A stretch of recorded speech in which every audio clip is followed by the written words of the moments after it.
Oh, don't make that face at me, James. James, if I said you have to take Brad, you get 4 picks. Well, we decided 3 picks, Keldon and Castle. You wouldn't do it?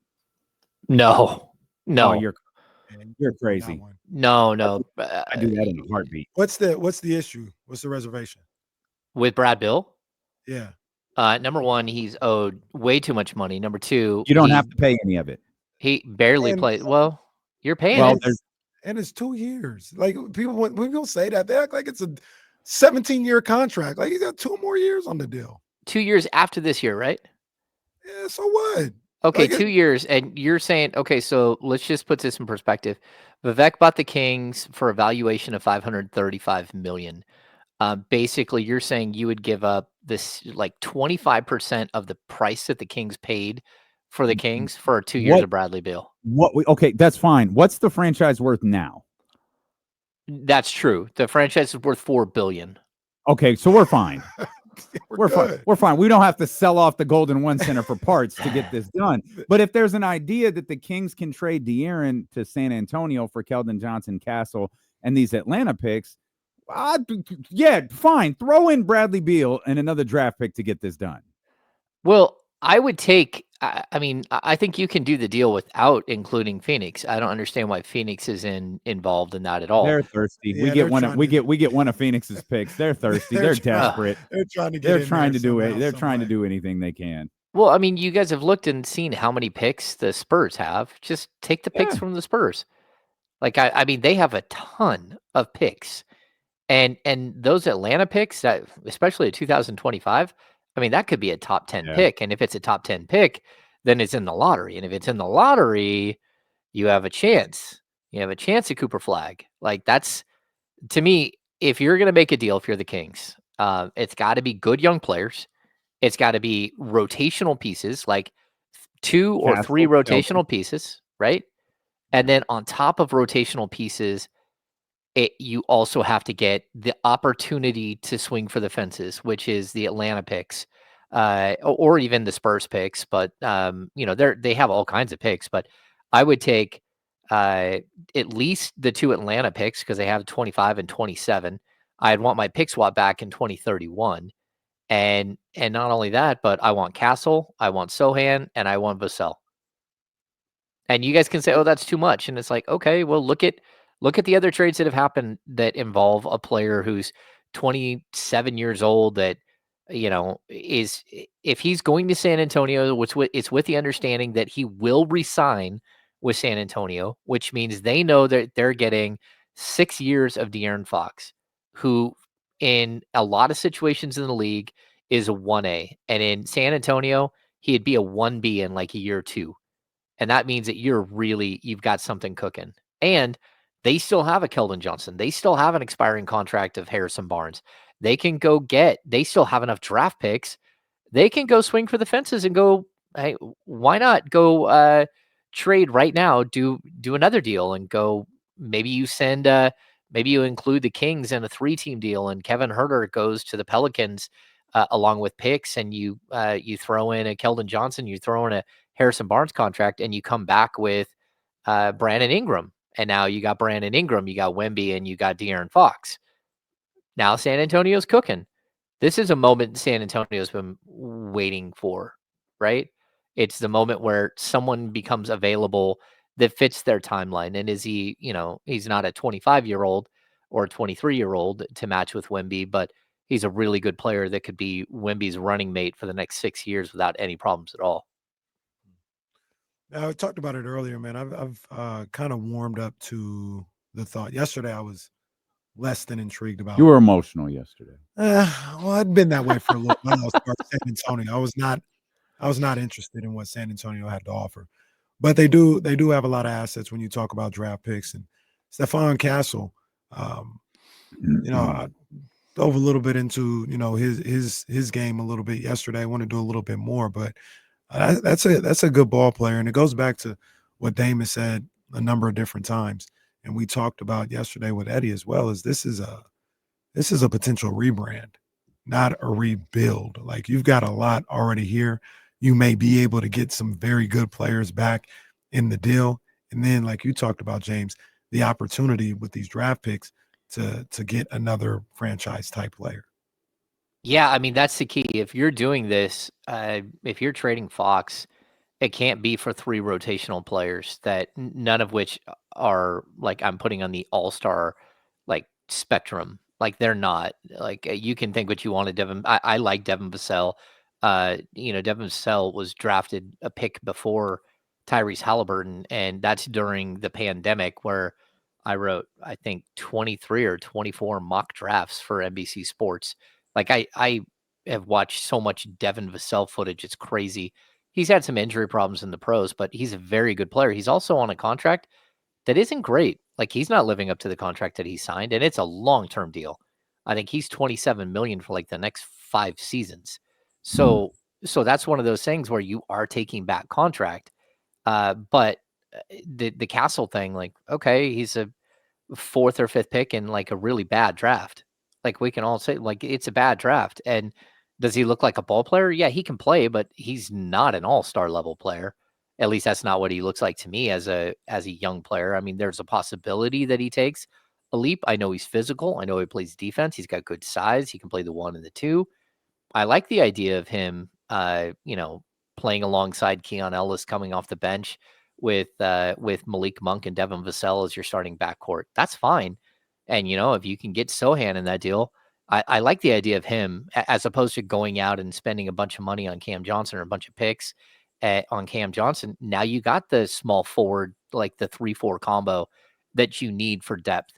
But that doesn't change the fact that you just lost a star.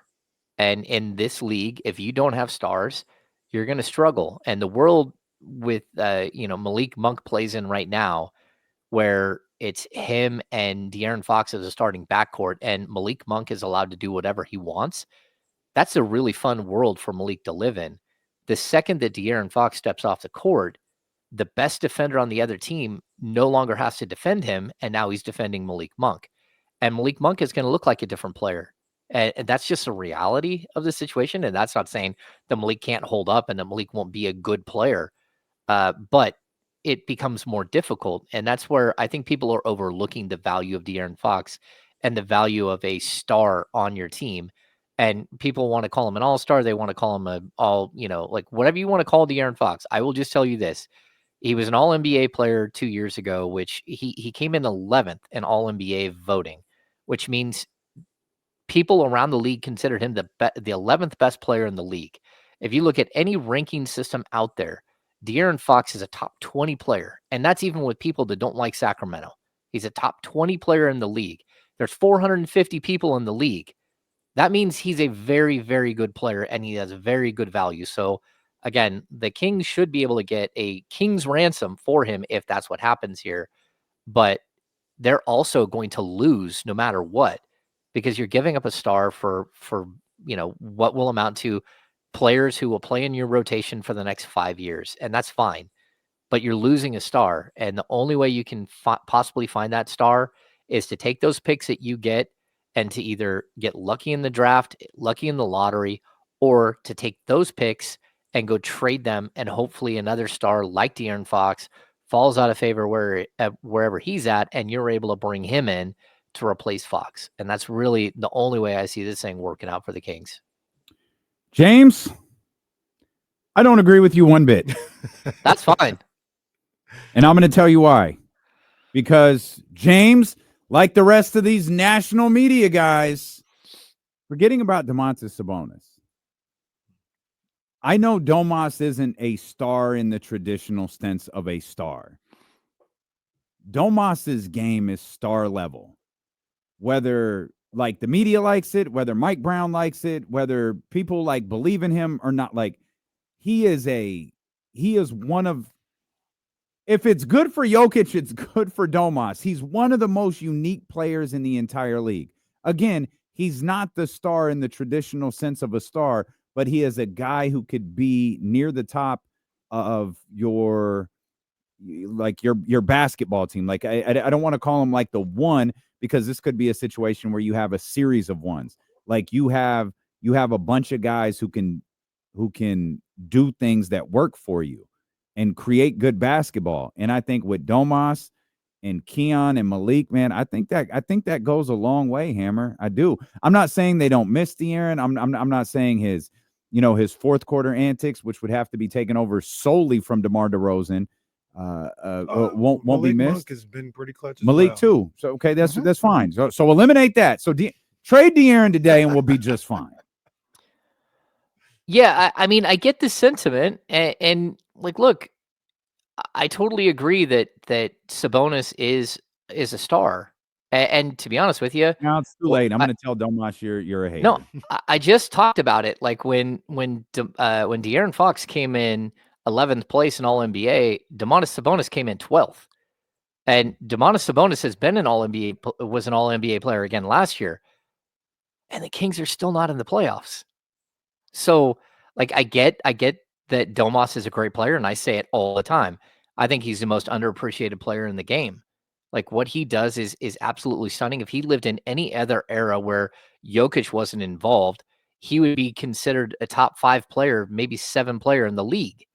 But that's not the world he lives in. And so he's devalued because there's someone who does what he does, just does it better. Does all of the numbers that he does except for rebounds and just does more of it. And so I get that, but at the same time, you take away like what is considered the Kings' best player that every team in the league game plans for, it makes everything easier for the rest of the guys. It's just the way it goes. Adding DeMar DeRozan, it made life easier for Fox because all of a sudden you had another guy that they had to put a really, really good defender on. But losing Fox is like catastrophic for your overall game plan. And, like Castle might be able to be a really good player. I don't think he's going to reach De'Aaron Fox status ever. And even De'Aaron Fox status is a one-time all-star, a fringe all-star, a guy who sometimes makes it, sometimes doesn't. I don't think that Castle gets that. And if I'm wrong, I'm wrong. That's fine. When it happens, I'll admit that I'm wrong. But at the same time, you know what you're giving up. What you're giving up is a star. And that's really, really tough to replace. And I agree with your assessment of De'Aaron Fox. And still, like, I want him here in Sacramento. I would love for everything to work out. But everything that you said about him is true. And the thing that you said about Domas is true. Well, they're still not in the playoffs. So how much of a star is he? That's been the frustrating thing, right? Like, De'Aaron Fox is as talented as anybody in the league. And there's others like in his tier that aren't wallowing consistently around the 10th, 11th seed. You know what I mean? So Yeah. it's like LaMelo's a talented player too. And he's not getting them to winning basketball and being a consistent winning team. Trae Young the same way. You know what I mean? Like at some point, and I think this is one of the frustrations, instead of like blaming all the other guys around, like, hey man, like these guys that you want to be like, or that people want to compare you to, they don't have these problems. They're in the playoffs consistently. You can't be one of those guys until this is what you're doing. Sometimes they do it with less. Sometimes they galvanize these other guys around them that aren't necessarily as talented. Like if you want to be looked at like that, like it's got to start showing up in the standings. Okay, so I agree with you, but I would also tell you that most of the other players that are like him, they have wings. They have guys that play at the 3-4 that are long and athletic. Like, we want to compare him to Donovan Mitchell, right? Look at the star-studded front line that they have. You can say, well, Jared Allen's a really, really good player, and Evan Mobley is an excellent player. They do the things that make a player like Fox better. And that's not to say that Domas doesn't. Domas does. But you can't walk into every game undersized. You can't walk into a like free agency period knowing that you need to add length and athleticism at the wing and get better defensively and sign a 35-year-old DeMar DeRozan, and not only sign him but trade him for your 6'8" guy that you pair with the other 6'8" guy. Like, even in that transaction, you lost so much defensive versatility. And we can say, well, Harrison Barnes wasn't a great defender. He's not a great defender, but he also is a guy that you could at least throw at Zion. You could at least throw at LeBron, and the Kings did because they didn't have anything else. You can't really do that with DeMar. And again, it's like you're putting, all of a sudden you're locked into a lineup of 6'3" at the point, 6'3" at the 2, 6'6" at the small forward, 6'8" at the power forward, and 6'10" at the center position. You are undersized against every team in the league. Like, that's not, it's just like, but pull out the measuring tape, that you're undersized against every team in the league. And you have to try to like fill the voids. And the Kings don't. Their backup center is realistically, it's Trey Lyles, 6'8". Like, what, again, Keon Ellis, 6'5", maybe. Like, you are literally undersized in your rotation at almost every single position. Even Kevin Huerter, if you go put him at the 3, Kevin Huerter's not a big 3, and he also isn't strong enough to play the 3. Your backup point guard you went out and signed is 5'10". Like, I don't know what to tell you. Like, that I know what to tell you. Like, stop, not you, but stop complaining about that and play. They did that for the last 3 weeks, and you see what happened. Yeah. Like, play basketball. Be a leader. Be a leader of this franchise. Whoever it is. I'm not even talking to somebody specifically. I could be talking to the whoever the head coach was. But be a leader. Stop worrying about what you don't have. Focus on what you have and be better than what you are. Well, you said was, so that was a dead giveaway as to who you were talking to. Well, it's been a week. I agree with you, but sometimes being a leader is saying, go get me a damn forward. That's being a leader. It's saying, hey, man, we need help. Go do it. I am the franchise player. You guys keep telling everybody that. Then go do what I ask. Go get us a forward so we don't get thumped by a New York Knicks team who rolls like every dude out there is like 6'8" to 6'9" and has a 7'5" wingspan. And we're getting trounced because you won't go get one of OG Anunoby, who the Kings could have got. Who the Knicks, not only did the Knicks go get, but then extended him like the Kings were balking at. So that's the problem. It's like, I get what you're saying. You do have to be better and just play. But this plays right now until we get to the playoffs and you run up against a team that you just can't match up against. And you just get run over. And so the idea of an NBA team is to, I'm going to use his own words against him, maintain and improve. Didn't maintain, didn't improve, didn't do anything of real note in the last 3 years. You tell me Chris Duarte and the ghost of JaVale McGee were your only additions? Oh, that's not nice. You go through a trade deadline and you drive and you pick up JaVale McGee is just too much. You get Kessler Edwards at a trade deadline. You go out there on the next trade deadline and you get Robin Lopez and waive him. Like, that's it. Come on. Like, I get it. It takes 2 to tango, but I'll say this: there's one player left on this roster that Vlade Divac brought into the franchise. It's De'Aaron Fox. Every other player and every other situation and every tied up draft pick and every missing draft pick and every draft pick that went awry, all of it, it's 5 years into the Monty McNair and Wes Wilcox era. Every single situation that they're in today, they're in because of themselves. There is no one else to blame for it. You can say, well, De'Aaron makes X amount of money. Okay. You signed that extension just so you know, the De'Aaron Fox extension, and like that was the right thing to do. But every single other piece here, like it's like a self-created like puzzle that you can't get yourself out of. And I love that you want to go out there and shop Trey Lyles and Kevin Huerter and whatever bad picks you have left. Every single piece of that was done by this organization, by those 2 individuals, no one else. And so I don't know what to tell you. You can't blame anyone but yourself when you can't climb out of a hole that you created for yourself. So, James, you mentioned a name that I'll just ask because you brought it up, and I'm dead serious. What do you think the prospects are of Vlade Divac running this team again? Oh no. I mean, he's here, right? I'm dead serious. I'm not trying to be funny. No, I'm not being funny either. He's on the Well, you payroll. laughed. No, I mean he is. He's on the payroll. Like I don't think that's going to happen. I've heard other names mentioned, which I'm not going to bring up yet because they're not vetted and all that stuff. But yeah, like I I don't think that that's where they would go. Okay. But hey, look, we get to February 7th and this thing is destroyed, or it's even worse. Or heaven forbid, it's the exact same. And you know what that means? That De'Aaron Fox is gone at the end of the season. Like, what does it hurt to just put him in there until the end of the year? I don't know. Can't do anything.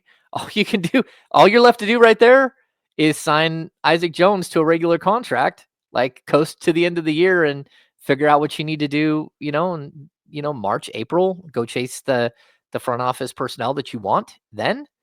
But okay. Like, how many times did Jerry Reynolds take over as GM, as head coach, as GM again, as head coach again? Like, sometimes that's what you got to do, right? To get by. But like, look, I hate to say this, there are worse ideas out there because I'm a little. You get to a point where this thing is run into the ground, and again, like self-created. Like, somebody brought an offer to you about De'Aaron Fox. Okay, like I want to know, did both the general manager and the assistant general manager know?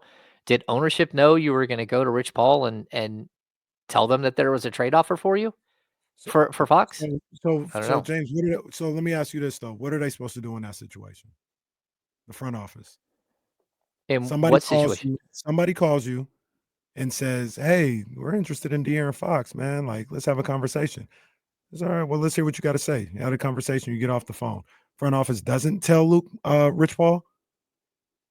Well, no, because I mean, teams like say, hey, we would offer you this, this, and this for that player, and you go, okay, that's fine.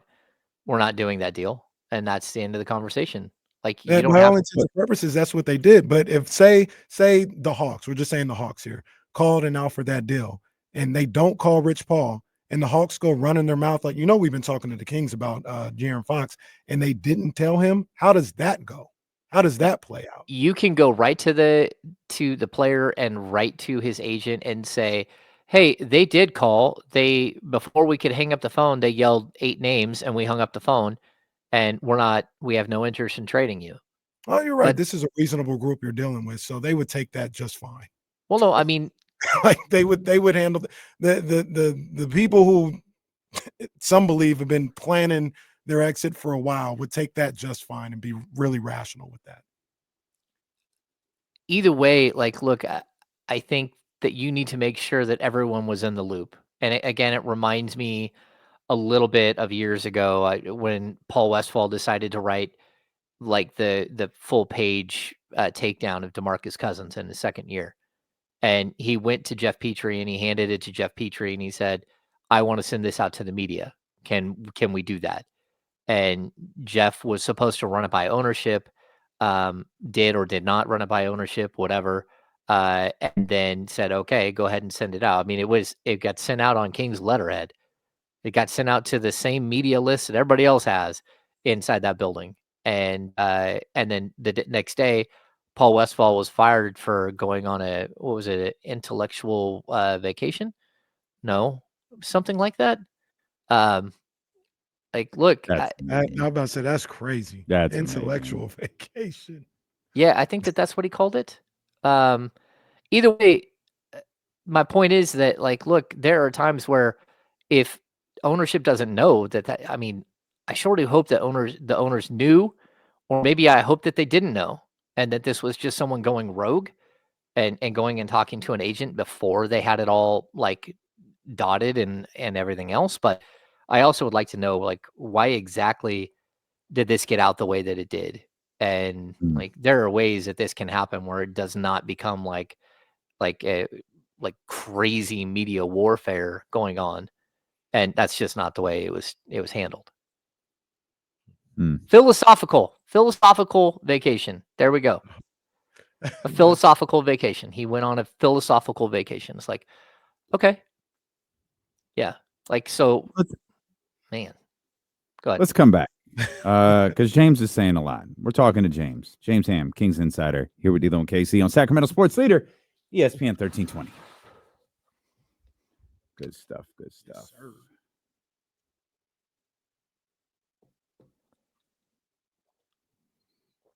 Oh, man.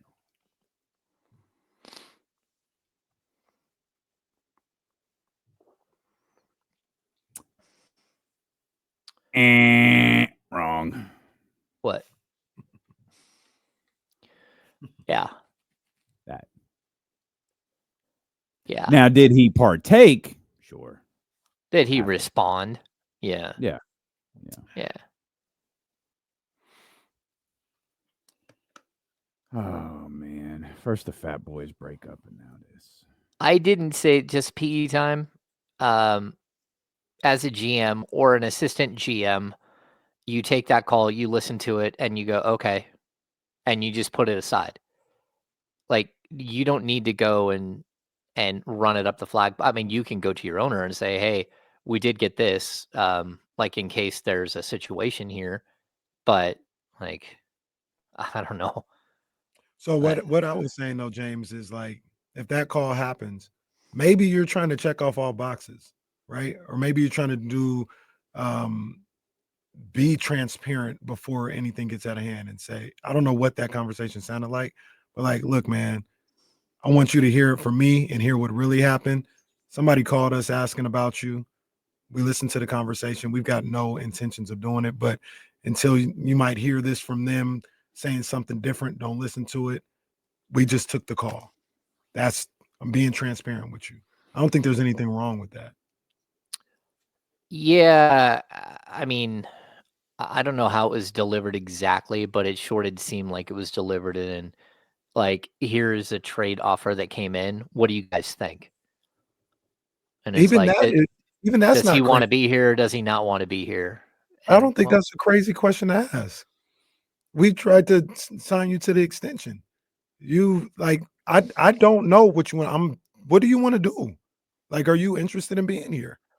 okay, yeah, but there's a very specific reason why he didn't sign the extension. Like, it keeps getting blown out of proportion that there's a reason why he didn't sign the extension. It's because it's a 3-year deal. It's not a 4-year deal or a 5-year deal. And that's what, first of all, if he gets all NBA and he made it 2 years ago, why wouldn't he think that he would have the possibility to make it this year? If he makes all NBA, you saw the numbers, right? It jumps to 345 million.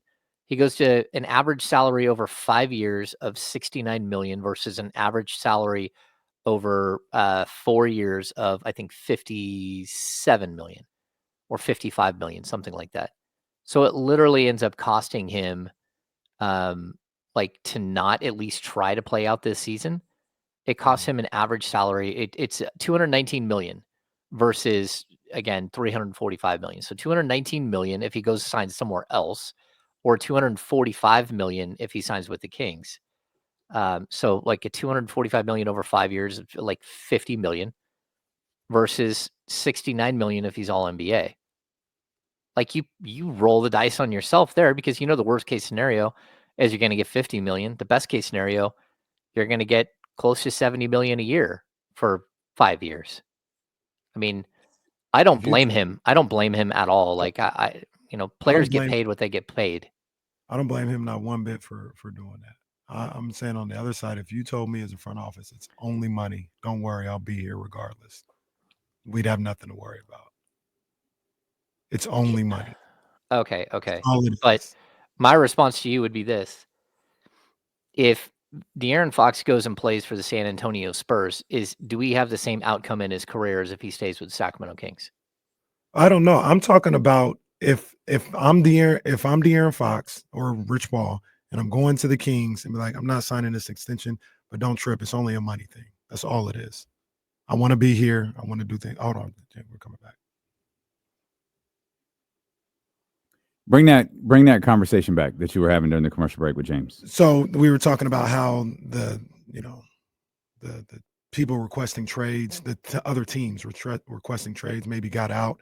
And I've said, the Kings kind of based on their situation, maybe some of the things they know, they've been told, whatever.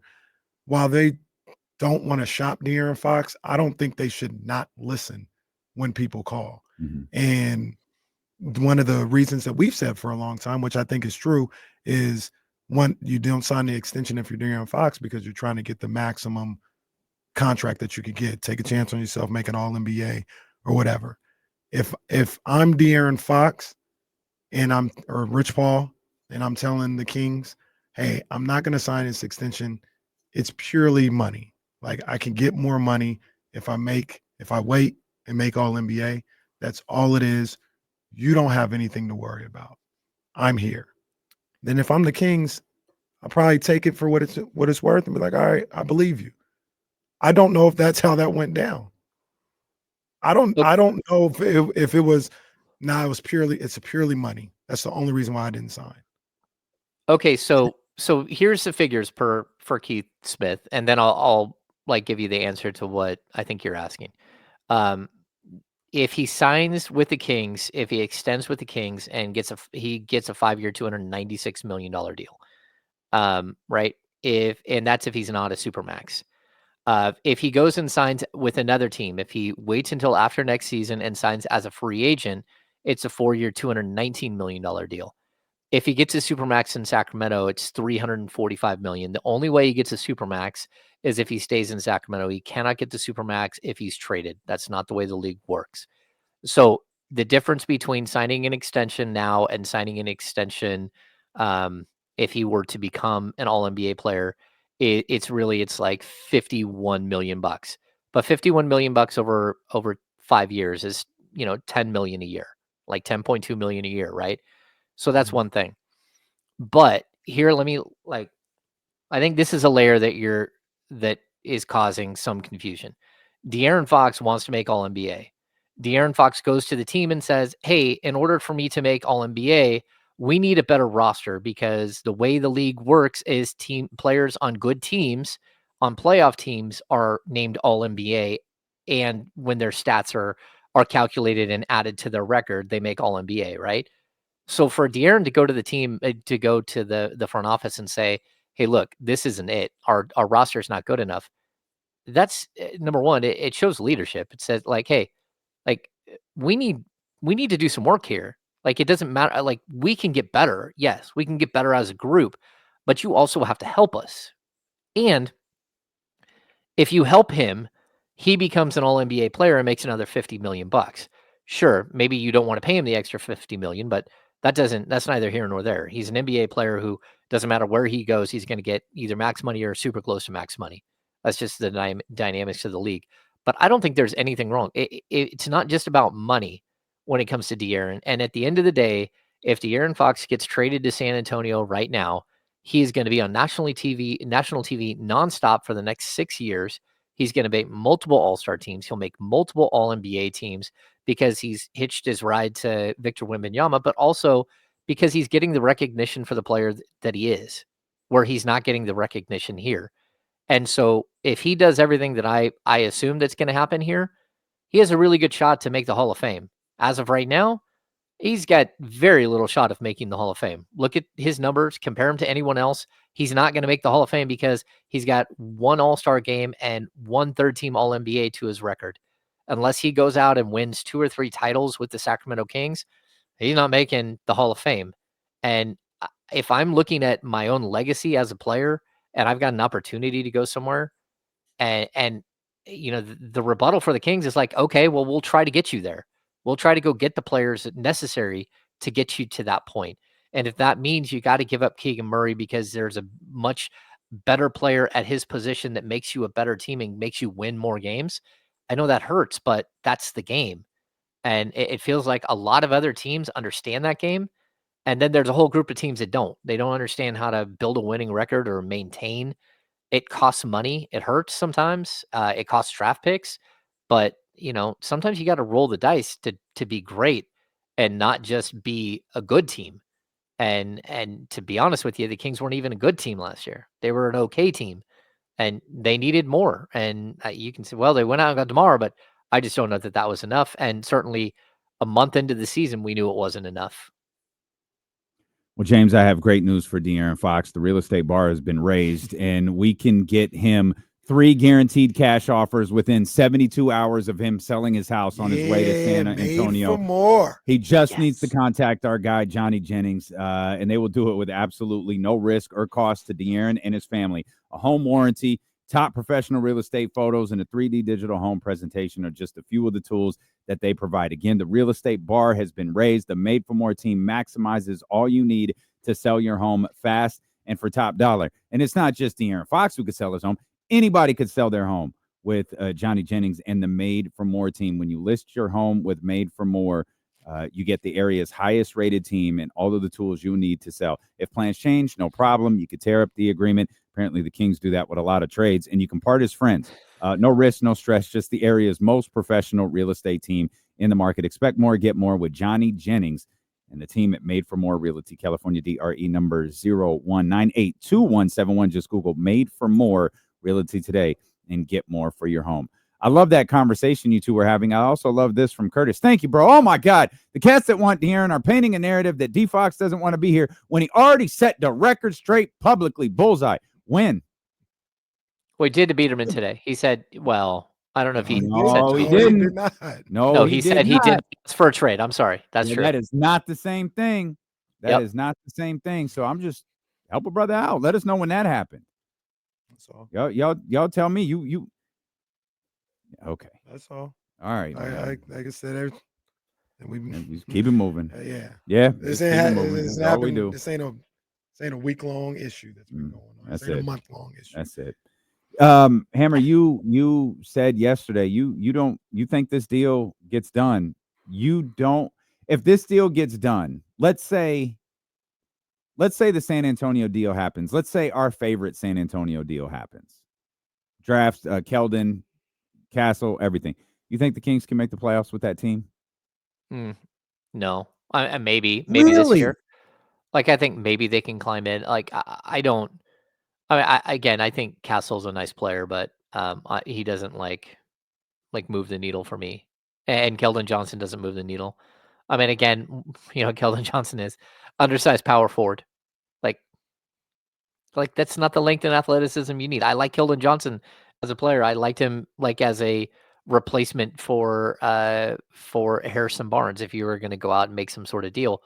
But it doesn't change the fact that like he's not going to be able to defend against bigger NBA forwards, and that's the problem. Like you have a center who has one like major flaw in his game is that he's not a rim protector. And you've got to go out and find the pieces that help you do that.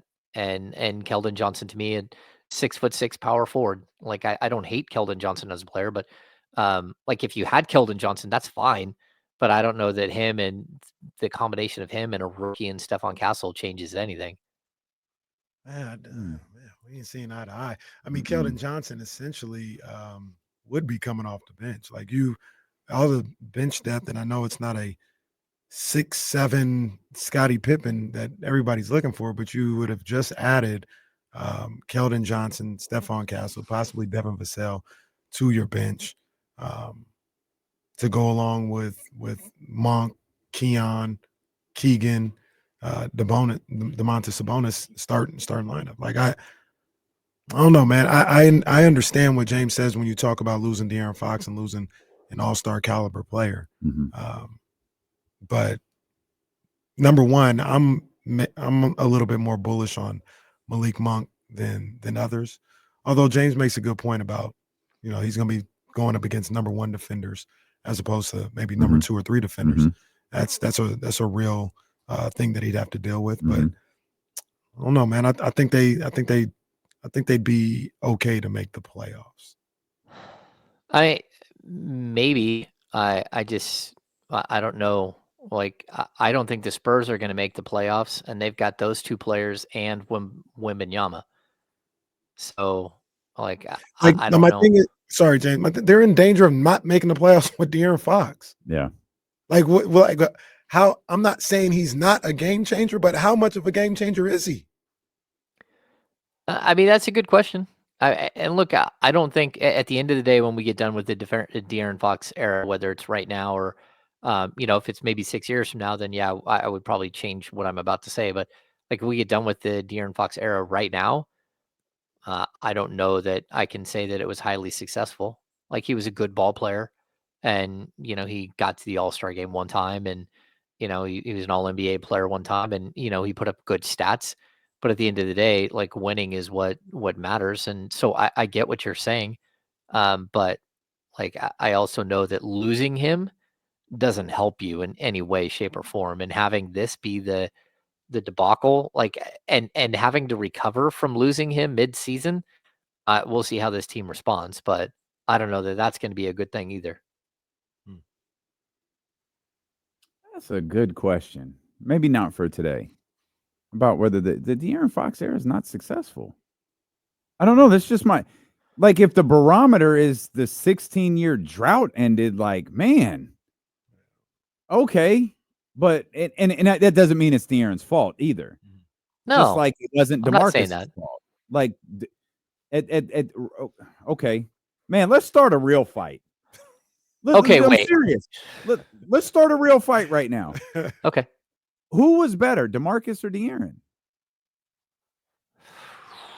Okay, so you said something that I'm gonna key into, and I'm gonna say, when we get to the end of this, versus the end of DeMarcus Cousins, I don't think that anything that happens here at the end, like, we can't say that it's De'Aaron Fox's fault that they didn't get there. Like, the first handful of years you just take and throw away because you started with a bunch of young players and a bunch of mess. The second you got Sabonis, this team took a huge leap, and De'Aaron fit into a more natural, like, partner with Sabonis, where they're like 1A and 1B. Um, I would make the claim that, like, again, I don't think De'Aaron has done anything that I would say, "Oh, it's his fault they didn't make it." There are plenty of things over the course of his tenure in Sacramento that I could tell you that DeMarcus Cousins did that held the team back from being successful, and that's just the reality. Like, was he a great player on the court? Yes, absolutely. Did he put up huge stats? Was he the best big man in the game for like 2 years? I totally agree with all of that. I loved watching him play. I actually loved talking to him.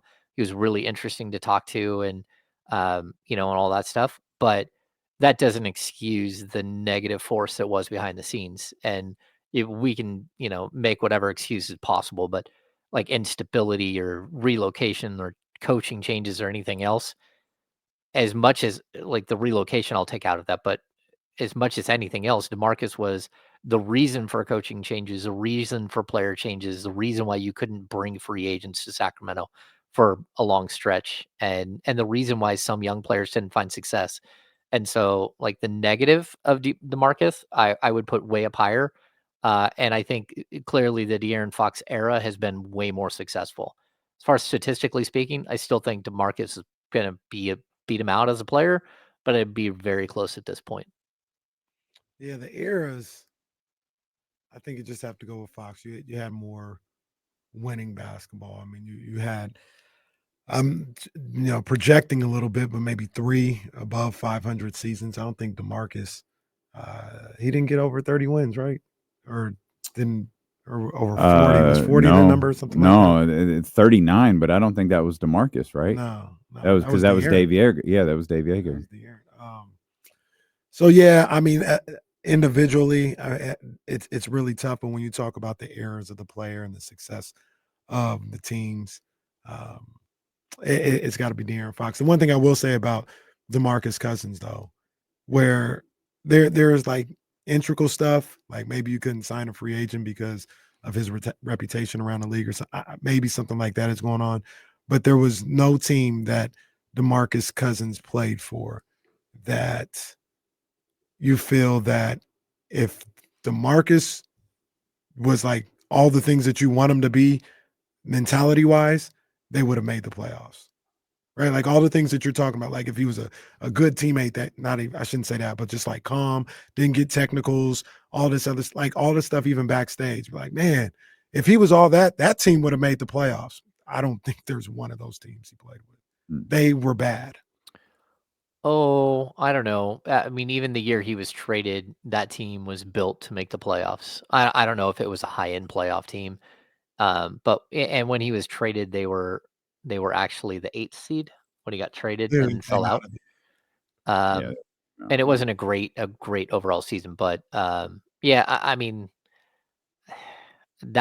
I would always say that is the best team outside of this current one that we've seen, like that one year. But still, like DeMarcus didn't help people become better players. I mean, and I think De'Aaron has. Do you remember a single, thinking back over all these years, a single story of DeMarcus taking a young player under his wing like De'Aaron did with Keegan? No, there wasn't any of that. And to be honest with you, it But was the opposite. Keegan hasn't gotten better though. Well, I Has thought we he? were blaming all that on Mike Brown. Isn't that what everyone out there is I doing? don't know what we're doing. Maybe it's No, DeMarcus's fault. I'm blaming that on Keegan Murray. He's not Yeah. playing like No. he's playing better now that, but Well, I he think hasn't one played thing better. we've learned, whatever's wrong with Kevin wasn't Mike Brown's fault. No. Either that or Mike Brown caused irreversible damage to that young man. Ruined everybody. Just ruined everybody. Mike Brown here 2 years and destroyed Kevin Herter after his best year. Build him up, He's break like, him yeah, down. like, watch what Broke I do him down. What is going Yeah. on here? There's going to be a lot of different discussions about like the legacy of DeMarcus Cousins, but like I would take who De'Aaron Fox is as a player way, behind the scenes every day. Isaiah went for like 40 last night. See, Isaiah That went was for like 40 in the crazy, G League bro. last night. Man. Isaiah Thomas did? Oh, sweet. Yes. Yeah. I love that guy. 40, like, dude, really can't get on anywhere? That's like, crazy. Come on, man. Yeah, it's Goodness crazy. gracious. James, is this organization still dysfunctional? Just more talented? I don't know. The last 24 hours, 48 hours, yeah, it's still just Go back to last month and a half. You can include Mike Brown getting fired 30 games into a season that he got an extension on that I'm not certain the team actually wanted to give him in the offseason. Mm-hmm. It's just not a bunch of bad basketball players anymore. It's a group of pretty talented guys, but the organization still feels like it's swimming in dysfunction. Yeah, I'm waiting for like collection calls to start on the Kings sending me to collections to help pay for Mike Brown's salary, because they just again they thought that like one piece that I wrote like became so instrumental that it's partially my fault that he got his extension. Like whatever, but like look, at the end of the day, I don't know what to make of this entire year. Like this entire thing is. It just feels like there's so many misses and like it's I guess it's okay to miss on players and stuff. And sometimes those things work out for the best. But I think their decisions to tell people about their misses before their misses and it is probably one of the like strangest things that I've ever seen. And I think it just adds such a negativity to the entire situation because you're constantly stuck in like what Kenny, you kept asking, like, just go out there and play better. But you're constantly stuck in this mode of like, what if? What if you would have got that deal done that you talked about on draft night? What if you would have got the deal done 2 days before you signed DeMar DeRozan? What if, what if, what if, what if? And that's not a good place to be because you go into a season where, again, a player like De'Aaron Fox has a ton riding on it. And you get to mid-season, and yeah, the team is starting to respond and play better and all that stuff. But you're responding and playing better, and maybe can get to a 5 or a 6 seed if you're lucky, and if all the things fall the right way, and if they go get you help. You're still not a contender. You're still not a legitimate second-round playoff team, unless things fall the right way. And I just think it's tough if you're a player like De'Aaron. The reality of your situation hits you, and after a certain amount of years in the league and a certain amount of years of being a loyal, franchise guy, you start to look at the franchise in a different light. And like, okay, like there's only so much that a guy like De'Aaron Fox can do, and like everyone says, like Kenny, you said you got to play better. Like he's averaging almost 27 points per game until he he started getting banged up in early January and his numbers fell to like 25. I mean, he was 6th in the league in scoring. Like, what else do you expect? I mean, he's improved as a defensive player. He like was a leader in steals last season. I mean, he's gotten better at turning the ball over less, and he's gotten better at being more of a pass first guy here this season. There are a lot of things I think he's done well, and you still don't feel like you can reach any plateau above like a middle of the road team. And that's tough. And eventually that reality sets in, and it's like, if you can't get me help, if you can't try to push us over the top, and maybe, like, to be honest with you, maybe it's them that going to him and saying, "Hey, we might have a John Collins deal, or if not, we're going to try to get Cam Johnson one more time." You look at those, and if you're De'Aaron Fox, you're looking at him like, "Is that it? Is that what was going to make us way better? Like, what are we doing?" Like, like, if there's one thing to like take a better step and make you a more strong 5 or 6 seed in the Western Conference, it's a whole other thing to like go out there and try to get us into the conversation. Try to be a player for one of these big time guys that make life easier for everybody. And so maybe that's the reality that hit De'Aaron. Like, even if we do get one of these players, we're still just going to be slightly above mid. And Kenny, you're the guy who last week kept saying it's going to take two of your rotational players to get one other rotational player. How are you going to get better? And I think players look at the game the same way that we do in a lot of ways. Well, possibly if you have a all-star, an all-NBA player, and Hall of Famer, a young, good wing player in a 6 man of the year category, and that's not good enough for you to be better, maybe you need to look at what you have. Maybe as a franchise, maybe you should say, maybe we don't have a franchise guy. Maybe that's the conversation that should happen as well. Maybe it already has. And maybe that's why we are where we are. And guess what we're talking about tomorrow? Not the game. Tomorrow, 10 a.m. The Insiders. So, 10 a.m. James and Kyle. D'Lo and Casey. We'll see y'all tomorrow here on Sacramento Sports Leader, ESPN 1320. Vamos Kings like the beam.